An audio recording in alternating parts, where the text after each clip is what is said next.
Ayan. Have great good evening sa inyong lahat. Have a divine hope, everyone.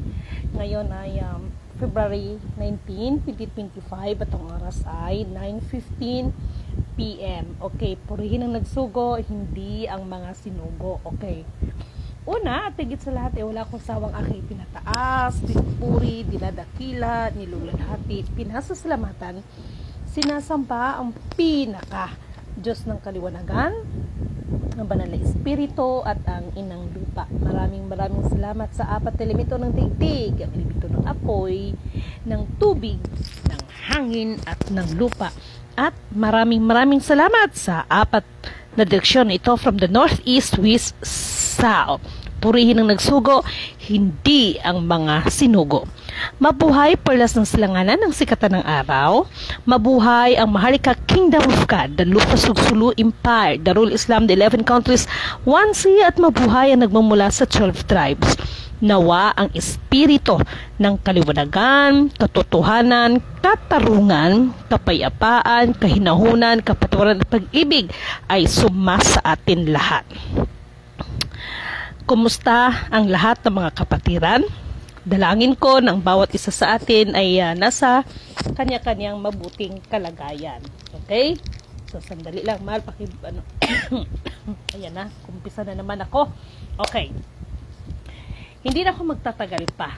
Okay? Sa aking mimensahe sa inyo.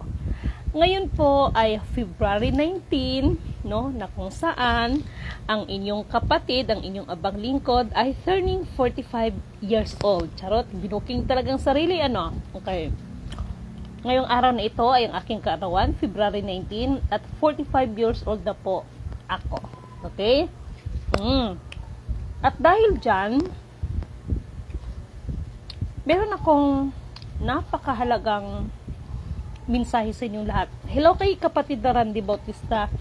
Kapatid, thank you so much kanina, ha. Talagang sinadya mo pa talaga ako dito. Thank you so much, no? And aray ko, nagbinhod akong TL. Oh my God. Sandali lang, sandali. Sakit ng paa ko. Aray ko. Namulikat ang paa ko. Okay. Aray ko, sandali lang. Sakit. Okay. Sa ngayon, mga mahal kong mga kapatid,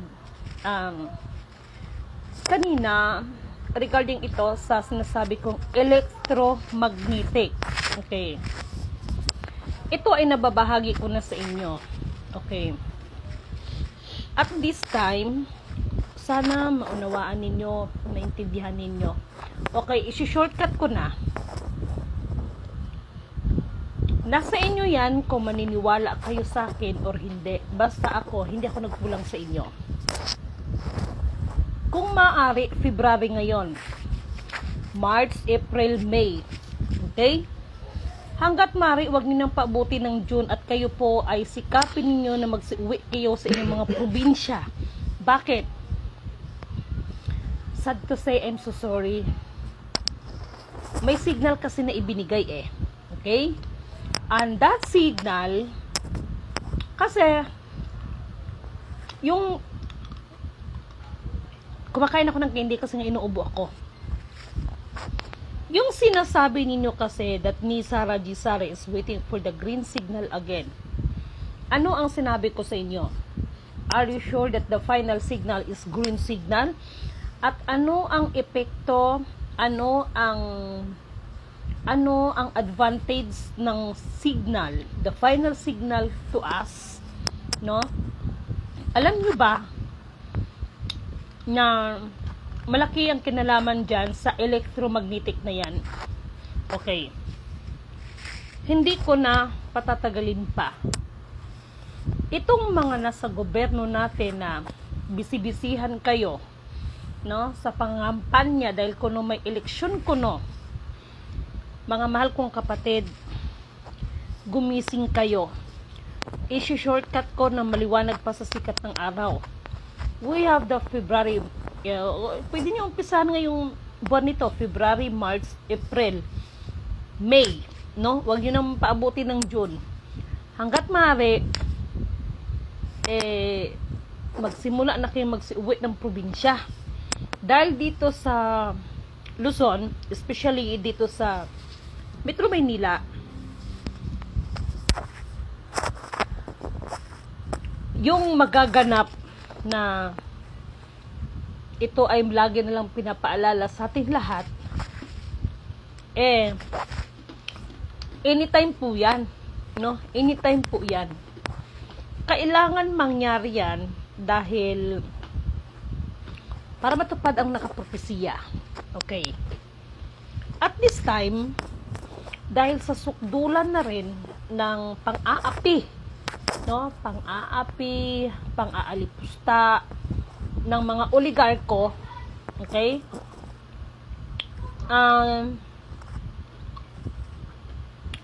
Sa panahon ni Digong, kahit pa paano nilabanan niyang mga oligarko, pero ito'y bumalik itong panahon ng ating kasalukuyang administrasyon. Pero dahil kanina ay nasagad na si Lidimin Canuto sa mga tao na yan, dahil merong bagay na nakarating sa akin at kausap ko mismo isang kapatid kung papaano nila sukdulan na ang pang-aapi, no, sa kapwa, no, kasakiman sa kapwa. May mga bagay na masakit ho para sa akin, pero kung yun ang ikakabuti ng lahat, wala akong magagawa. Kaya asahan ninyo na about sa mga employment, no, baka hindi abuti ng June. Ito ang totoong gera ng kagutom. Kung meron kung hindi masunod ang kalooban ng kataas-taasan. Dahil bilang isang lidimin, tahasan ko naman sinasabi sa inyo na hindi lang ako ang gumaganap, no? Mayroon din nagganap-ganapan, no? Mga mahal kong kapatid, ito, bulgaran to. Kayong mga gumagalaw ng lahat ng mga accounts, marami nang napatunayan si Lidimin sa inyo Tingnan yung HSBC, di ba? So kanina, ganun din, no? Kesyo hodang nandyan na ang pera sa Central Bank, pero hindi mabuksan-buksan, no? Ano ang meron, ano ang may problema? So, katulad ng advice ng isang kapatid, dahil sa katigasan ng ulo ng mga tao, nakapag-desisyon si Lidimin. Ngayon ay kaarawan ko, 19, 1 equals 9 equals question mark. Mayroon tayong kapatid na tumama ang kanyang sagot dyan. So, kanina, hindi ko alam kung nagkataon lang sa aking kaarawan. Actually, binahagi ko ito sa inyo. Na tayo ay, Lidimin is nagbabahagi lang sa inyo kung anong dapat ibabahagi. Mga mahal kong kapatid, asahan ninyo, no? Asahan ninyo na dito sa atin, no, ay biglang bubulusok na mawawala ng trabaho ang ating mga kapatira. Ulitin ko, biglang bubulusok ng ating mga mahal na kapatid ay mawala ng kanilang mga trabaho. Dahil ang mga kumpanya na kanilang pagtatrabahuan ay magiging paralisado na rin ito. Sa anong paraan? Dahil gusto nyo ng CS to believe, sasampulan kayo ng CS to believe. Okay? Nararapat gawin yan upang ang mga tao, dahil bilang katulad ko ay hindi po ako nagkulang sa inyo ng paalala, pero dahil sa ano ang meron kayo, halos sa inyo wala pa rin mas nanaig pa rin yung bilang, yung mga mata pobre, mapangmata, mapanghusga, no? Alam niyo ba na sa aking kaarawan na ito, kaninang madaling araw, gising ako mga 12:30, no? Ginising ako ng banal na espiritu. Itong mensahe ko sa inyo ay ito na yon. Kaya kung maaari, alam nyo, sabagay, says to believe ang mga tao, no? Alam nyo, wala akong ibang hiling, no? Sa kataas-taasan. Kung hindi, syempre, ayaw ko magpa-ipokrita sa inyo.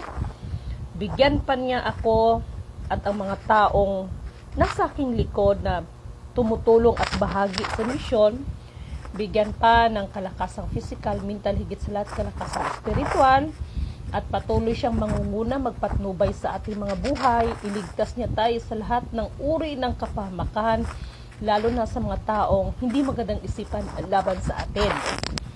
Dalangin ko na bagamat magulo na masyado ang ating kapaligiran, ay ang inyong mga pananampalataya ay hindi madadaya sa mga nagpakilalang sila si Jesus Christ. Okay, and speaking of that, no? I, Lidimin Canoto declared, abangan nyo to, no? Meron akong nakikita. Maglabanan itong dalawang to, no?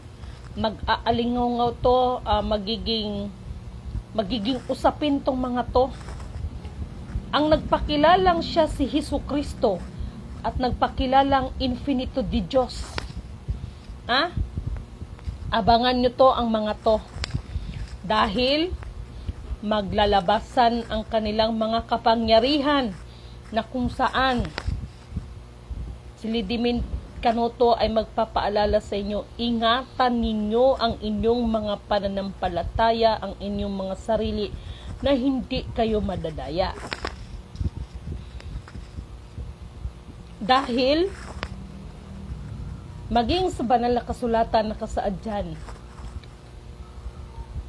darating ang panahon na masasaksihan nyo ang mga kagilagilalas na mga pangyayari na nasa kaulapan, no? At dadayain, no, ang mga kaisipan at damdamin ng mga tao. Ingatan nyo yan. At sa pagkakataon na ito, thank you so much. Permado na ng dakilang Ama ang lahat ng mga kabarusan. Maraming salamat, Randy Bautista, no? Ingatan ninyo yan, mga mahal kong kapatid. Dahil mamangayag pag itong dalawang to, ang nagpakilalang si Jesus Christ at nagpakilalang infinito di Diyos. Ngunit subalit datapwat, itong dalawang to ay magsasanib puwersa ito, pero ito rin ang magiging mortal na kaaway sa bawat isa, dahil pareho silang naghahangad ng tinatawag na gusto nilang makilala ng buong mundo. Okay? Kung napansin ninyo ang aking ibinahagi sa inyo regarding the chosen one, actually binahagi lang din yung kaganina, so ibinahagi ko lang sa inyo din. Sa pagkakataon na ito, ilang beses ako nagsabi sa inyo, magsitanim. Marami na ang nangyayari. Dito sa Pilipinas, no? Dahil kaarawan ngayon ni Lidimin Canoto na I'm turning 45. Alam niyo pag sinabing 45, baril yan, di ba? Abangan ninyo ito, sino itong mga nasa politiko. Kilala mga politiko ito na magbaparilan tong mga to. Okay? So, meron din ako ibabahagi ulit sa inyo. I, Lidimin Canoto declared, this is the very big challenge sa akin. Ilang beses kong sinasabi sa inyo, walang eleksyon. Ngunit, subalit datapwat, ang mga naglalaro sa politika, sa pamumulitika at politiko, diyan nyo makikita at maramdaman ang kapangyarihan ng taas-taasan kung paano siya kikilos. Kung masunod man ang kagustuhan ninyo na magkaroon ng eleksyon kuno, asahan ninyo katulad na nangyari sa US presidential election. Ito lang dyan na nangyari, no, sa Amerika. Bagamat ang Donald Trump before, nung sa kasagsagan na kalaban niya yata si Biden, ay meron isang kapatid na inanunsyo niya, no, gideklaran niya na sigurado ang kapanalunan ni Donald Trump, pero ito'y naging bigo, no? Kaya itong eleksyon lang na nagdaan matapos ang termino ni Biden, pinatunayan naman ni Lidman na system is real. Dahil yan ay aming gisecure the day before election na hindi siya madaya, at kung meron man mandaya sa kanya, ito ay madidetect dahil hindi nila mababago kung ano ang nasa system. Ngayon dito sa atin, kung tingnan natin, kasi big challenge ito kay Lidman, big challenge ito kay Master. Kung magdadrama kayo na may eleksyon, mag-hire na kayo ng pinakamagaling na IT na babayaran ninyo upang mandaya. Gawin nyo ang lahat. Gawin nyo ang lahat ng pandaraya ninyo. Pero sinisigurado ko sa inyo,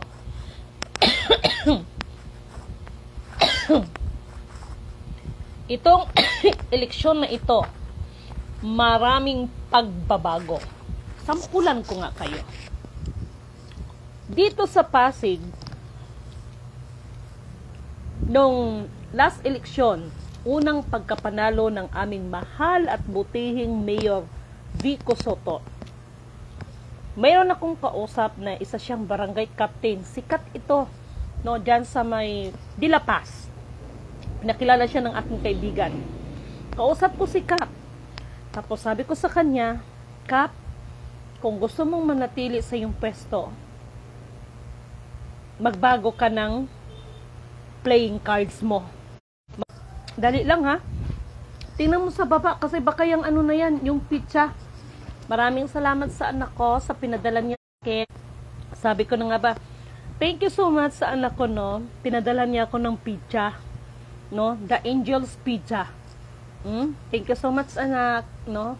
At sabi niya, mama, happy birthday, pasensya ka na dahil busy ako. So ganun lang. So thank you so much. Okay. Itong election ko, no. Nako.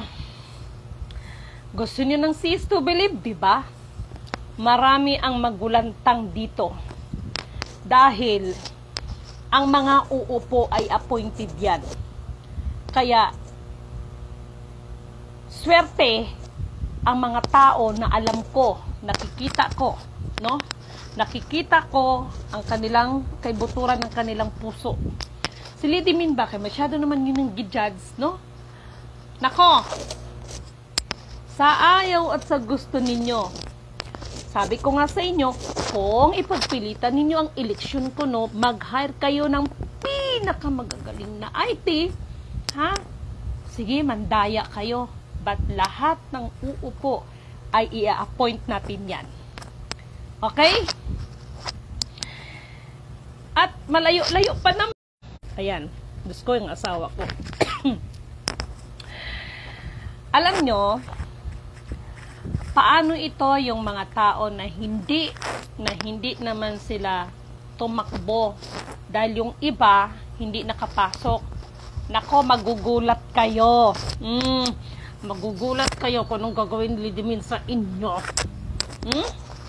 Magugulat kayo. Kaya sabi ko sa inyo, panoorin nyo nga yung ano, pinurward lang sa akin yun eh. Hindi ko alam kung nagkataon lang sa birthday ko. Pero hindi yun ang giniklaim ko na I am the chosen one. Gusto ko lang maramdaman nyo sana, no, kung papaano ang kapangyarihan ng Diyos na kataas-taasan ang kumikilos, kasi kapangyarihanan niya ang nasusunod dito, yung gumagalaw eh. Si Lidman, katawang lupa lang ito. Master is katawang lupa lang na ginagamit para sa mga bagay-bagay. Pero kung kami lang, wala kaming kapangyarihan. Okay? At kahit naman ipapatay nyo kami, meron namang panibagong gagamitin ng Diyos because ang salita ng Diyos ay makapangyarihan sa lahat mula noon, ngayon at magpakailanman, hindi ho magbabago yan. Yan po ang kapangyarihan at yan po ang tunay na Diyos. Hindi nagbabago yan. Okay? So, bakit ko to inihahayag sa inyo? Para maramdaman ninyo, no? Ang kapangyarihan, ang salita niya, ang kumikilos ngayon. Hindi yung para magsabi na, ako si ganito. Pero, pagbibigyan ko kayo. Ha? Mag-enjoy kayo. Itong nagpakilalang si Jesus Christ at saka si Infinito de Diyos, abangan nyo to, no? Abangan nyo ito dahil may mga kapangyarihan do tong mga to eh. Abangan nyo to dahil magsalpukan itong mga to. Tatagisan ito ng kanilang kapangyarihan. Ngayon, sa dami ng mga nagpakilalang mga Jesus Christ, at iilan din ang aking na-encounter mga nagpakilala ng Infinito de Diyos. Ang masabi ko lang sa inyo, Diyos inyo mga amigo. Okay? Yan ang masasabi ko sa inyo, Diyos inyo mga amigo. Itong kaarawan ko ito na 45, no? Alalahanin niyo ang 45. Pag sinabi natin 45, that is the baril. At maririnig ninyo, sino kaya itong kilalang tao sa lipunan? Baka magpangalawa na naman itong kilalang tao sa lipunan. Mabalitaan nyo ito. Magbabaril sa kanyang sarili gamit ang 45. O ayan ha, binigyan ko na kayo ng tip. Birthday gift ko sa inyo. Yung information na yan. Ano kaya ang dahilan bakit magpapakamatay itong kilalang personalidad na ito? Abang-abangan nyo yan, no? Abangan nyo yan. Okay. Meron pa tayong mga pasabog na senaryo. Okay? Abangan ninyo itong dalawang mag-asawa na sikat, no? Mababalitaan nyo ito.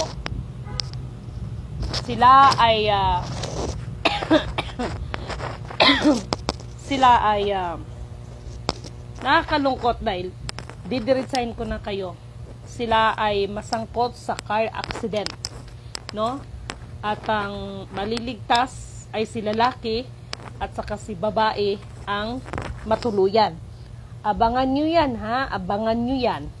Sino kaya tong mga to?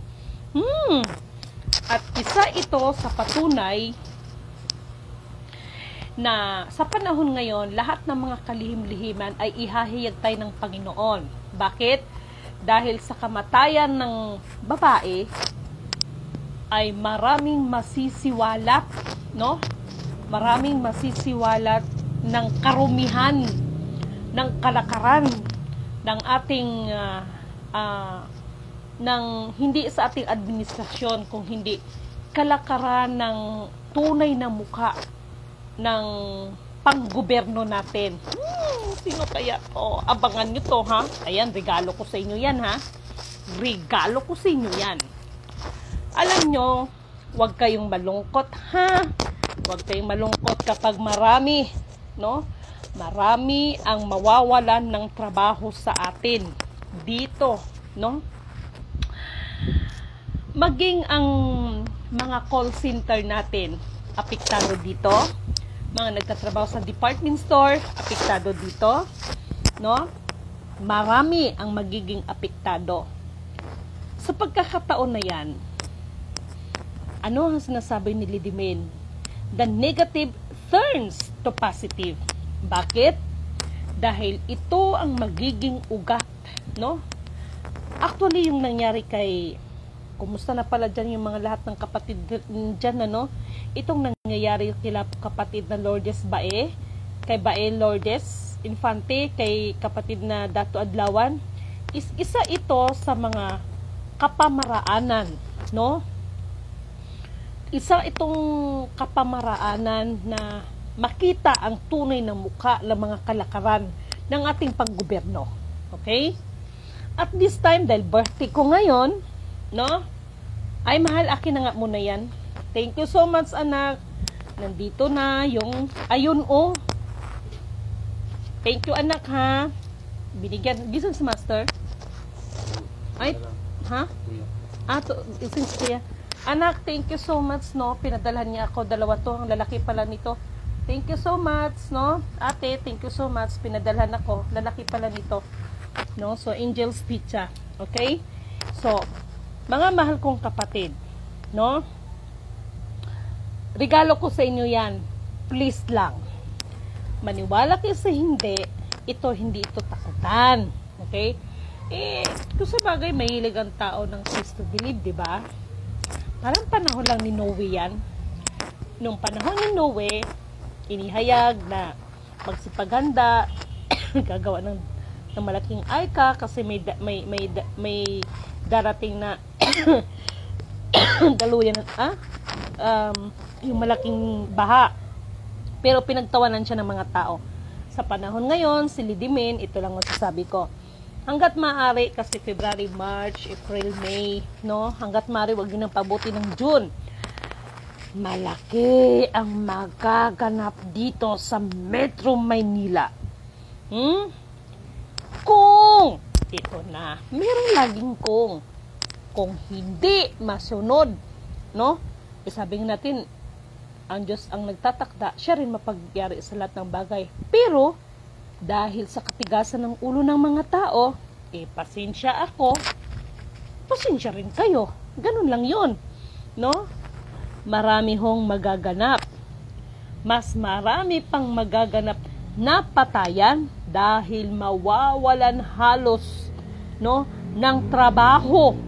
Maraming mawawalan ng trabaho dito sa atin. Maging sa iba't ibang bansa.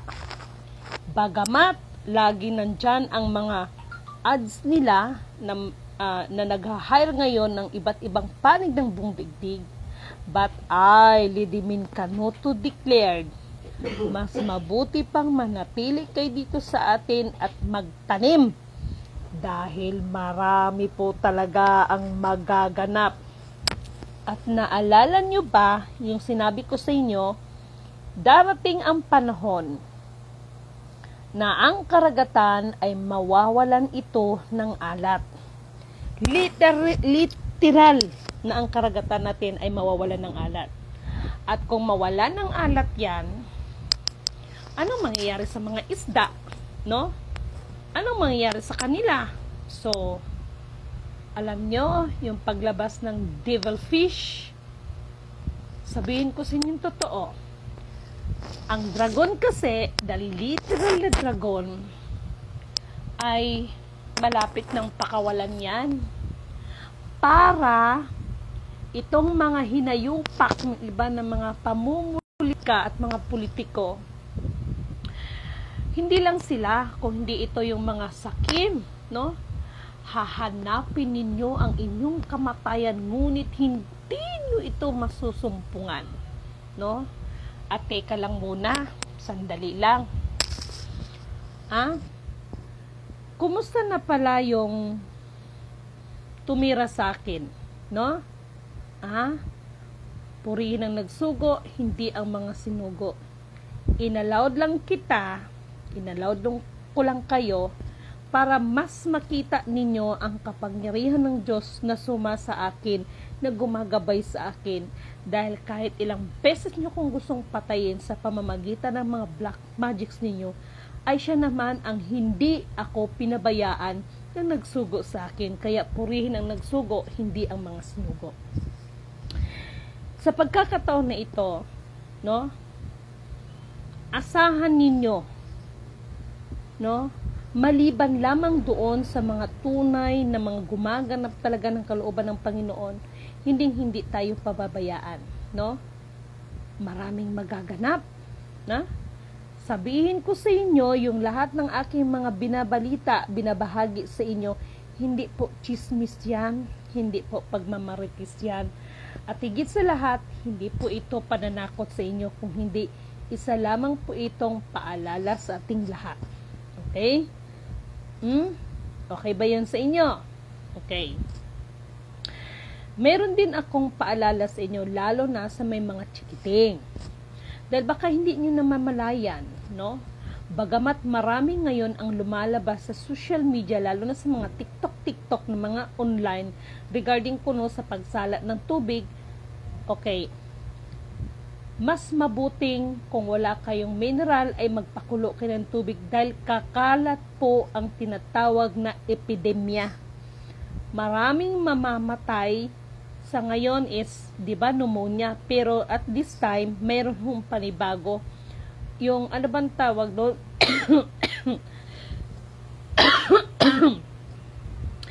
Ano bang tawag na sakit na yan?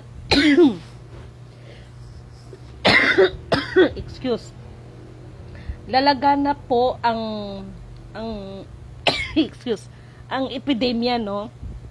Ito ay may kinalaman mahal, pahingi tubig. Ito po ay may kinalaman sa amoeba. Tama ba yon? No? Regarding sorry, kabati. Ito ay may kinalaman sa amoeba. Nasamid ako.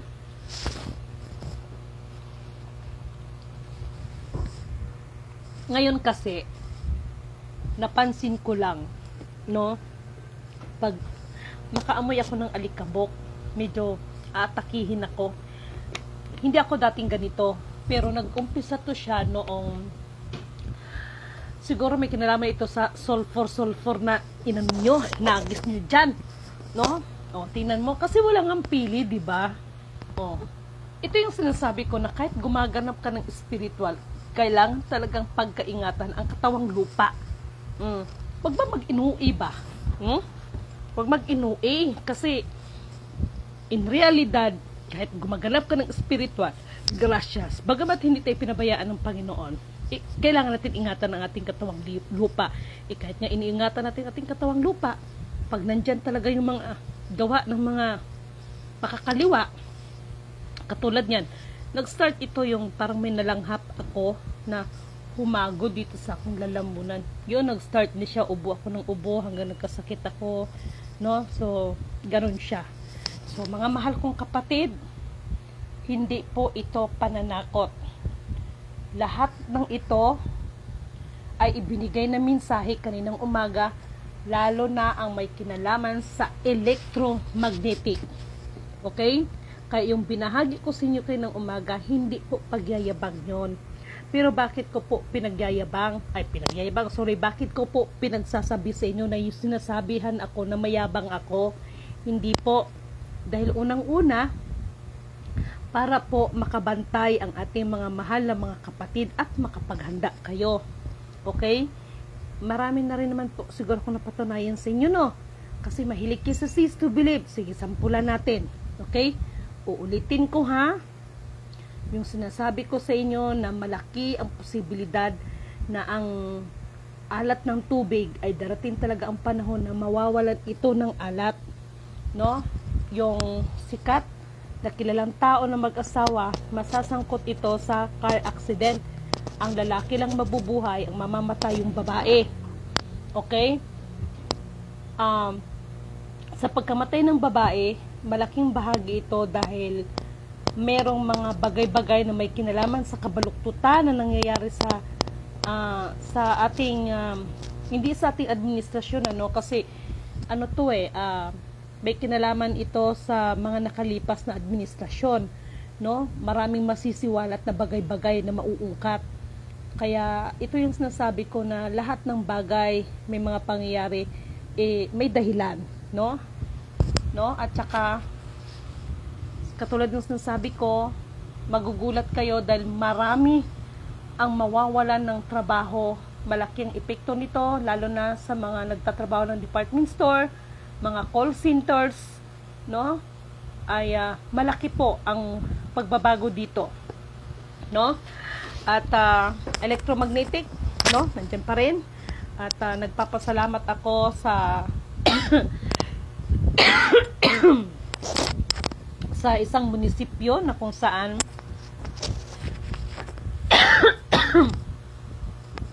mabilis ang proseso ng ginawa ng inyong abang lingkod. Okay?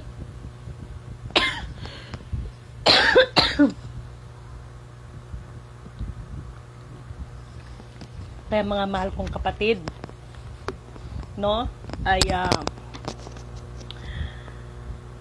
wala akong magagawa sa inyo kung iisipin ninyo na yan ay pagyayabang ko sa inyo. But in my mind and my heart, ako po inais ko lang kayong bahagian ng mensahe. Okay? At meron pang ilang mga surprise sa susunod na araw. Mararamdaman ninyo lahat ng aking mga sinasabi. Yes, hindi po ako Diyos, hindi po ako manghuhula, ngunit subalit datapwat, anuman ang ipinagkaloob sa akin ng Diyos Ama na karunungan, ay binabahagi ko po yan sa inyo. At kung lagi ninyong tandaan, ang karunungan na nagmumula sa kataas-taasan ay higit pa sa hari na magagawa, higit pa sa salapik na magagawa, at higit sa lahat, ito'y magliligtas sa atin ng kapahamakan. Okay? Sa gabing ito, matagal na naman ako matulog ito kasi marami akong binabantayan na total, ganito man lang ka rumi ang nangyayari, no? At asahan ninyo, abangan ninyo, no? Kasi mahal na PBBM, no? Wag naman sanang umabot ang punto na ang pasensya ng tao ay mapupuno. Okay? Kasi binigyan tayo ng pagkakataon ng kataas-taasan. Ngayon, pag hindi natin gawin ang tama, pero mas malaki ang pananagutan ng mga taong nakapaligid sa'yo na humaharang, no? Humaharang sila para kung tutusin sa kasiraan mo lang din naman ang kanilang pagharang. Okay? At lagi ninyong tandaan na sa politika, walang permiminting kaibigan. Kaya, umayos-ayos kayo dyan, no? Tandaan itong mga sinasabi ko, ha? February 19, 2025. Kaarawan ko po yan. Okay? Kaarawan ko. Opo, anak. No? Kaarawan ko yan. Okay? So, antabayanan nyo, ramdamin ninyo lahat ng aking sinasabi. Okay, once again, sa lahat din ng mga ka-birthday ko at para din sa aking anak, advance happy birthday. February din siya. No, February 28. Ayan, advance happy birthday kay Alma Ganzan. No, at sa iba nating mga kapatiran na nag-celebrate ng kanilang birthday ngayong araw na ito, happy birthday po, and advance happy birthday sa iba pang mga kapatid na magdadaos ng kanilang kaarawan. So, purihin ang nagsugo, hindi ang mga sinugo. Isang mapagpalang, magandang, bagong punong-puno ng pag-asa sa inyong lahat.